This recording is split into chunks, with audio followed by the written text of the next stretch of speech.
தொடர்ந்து சனாதனத்தை விடாமல் பேசிய திமுக, செம்ம ஸ்கெட்ச் போட்ட பாஜக. கடந்த 2 வாரங்களுக்கு முன்பு சனாதன ஒழிப்பு மாநாட்டில் கலந்து கொண்ட அமைச்சர் உதயநிதி ஸ்டாலின் சனாதனத்தை எதிர்க்கக்கூடாது, ஒழிக்க வேண்டும் என பேசியது தற்பொழுது திமுகவின் தலையெழுத்தையே மாற்றும் அளவிற்கு அமைந்துள்ளது.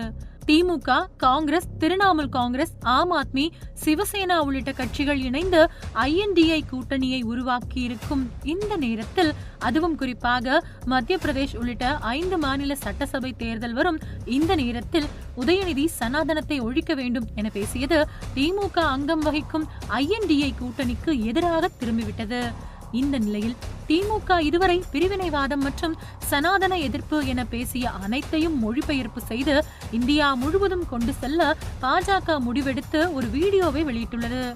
அந்த வீடியோவில் இதுவரை திமுகவினர் பேசிய சனாதன எதிர்ப்பு மற்றும் பிரிவினைவாதம் போன்ற கருத்துக்கள் இடம்பெறும் தொகுப்பு அடங்கியுள்ளது.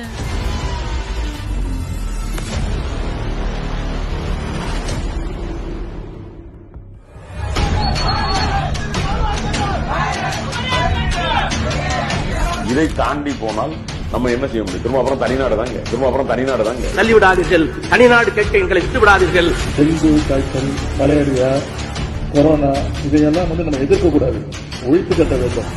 அப்படிதான் இந்த சனாதனம்.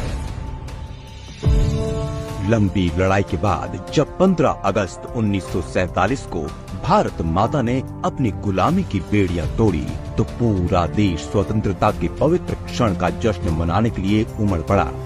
हर तरफ जश्न मनाया जा रहा था, लेकिन तमिलनाडु में कुछ लोग जश्न की बजाय काली शर्ट पहनकर काले झंडे लहराकर शोक मना रहे थे। वो पाकिस्तान की तर्ज पर भारत के दक्षिणी राज्यों को मिलाकर एक अलग देश द्रविड़स्तान चाहते थे। ये लोग थे DMK के वैचारिक जनक द्रविड़ कड़गम के लोग।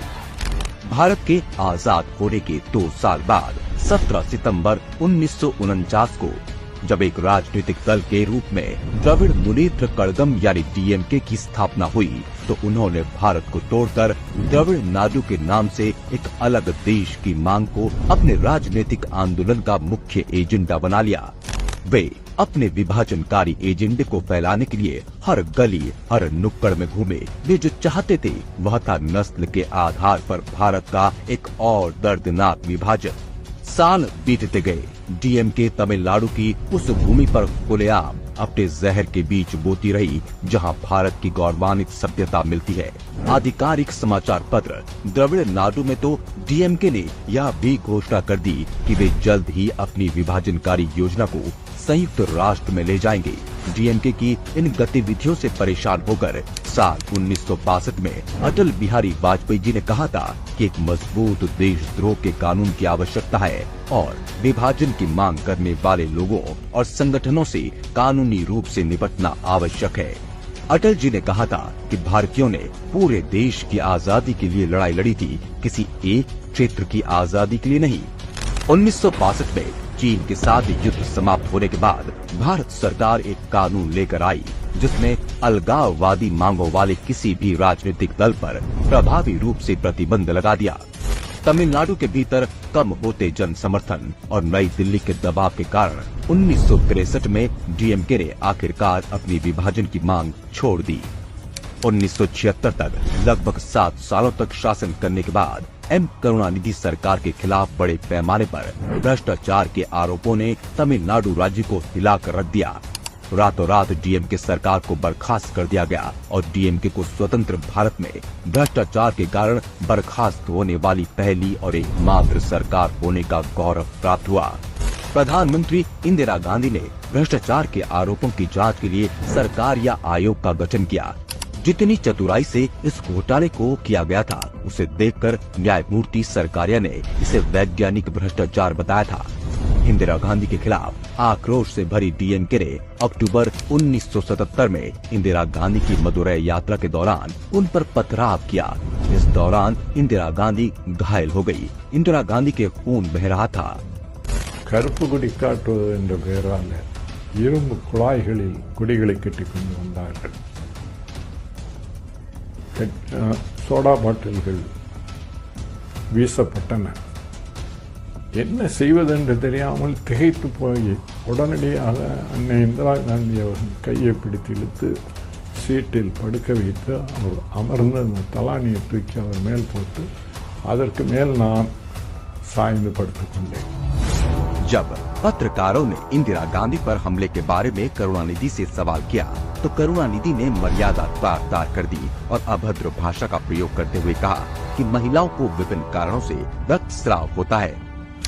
1989 में जब डीएमके के लोगों ने तमिलनाडु विधानसभा में जयललिता पर हमला किया तब भी करुणानिधि चुपचाप देखते रहे थे।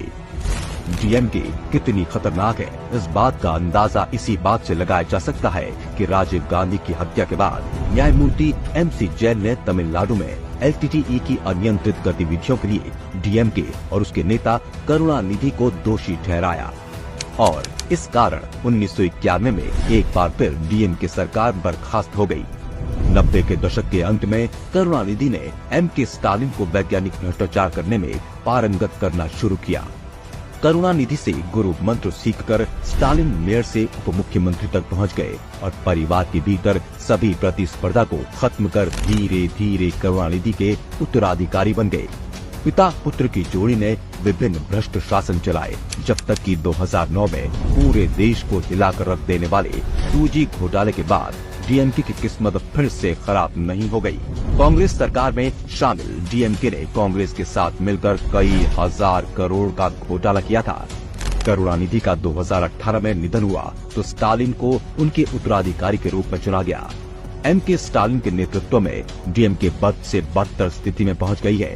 डीएमके और खुद MK स्टालिन ने फिर अलगाववाद को बढ़ावा देना शुरू कर दिया है। डीएमके के कारण तमिलनाडु आज जिहादी और मिशनरी गतिविधियों का केंद्र बनकर उभर रहा है।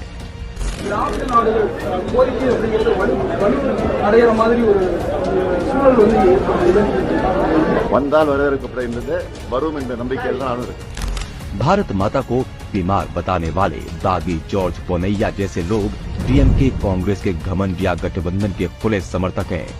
यह एक ऐसा गठबंधन है जिसमें अपने स्वार्थ के आगे न कोई शर्म है न ही कोई नैतिकता है। राहुल गांधी और पूरी कांग्रेस पार्टी देखती रही कि उनके मित्र और गठबंधन सहयोगी MK स्टालिन ने राजीव गांधी के दोषी हत्यारों में से एक को अपने घर पर बुलाया, गले लगाया और उसका सम्मान किया। आखिर कांग्रेस सत्ता के लिए इतनी नीचे गिरेगी किसी ने सोचा भी नहीं था।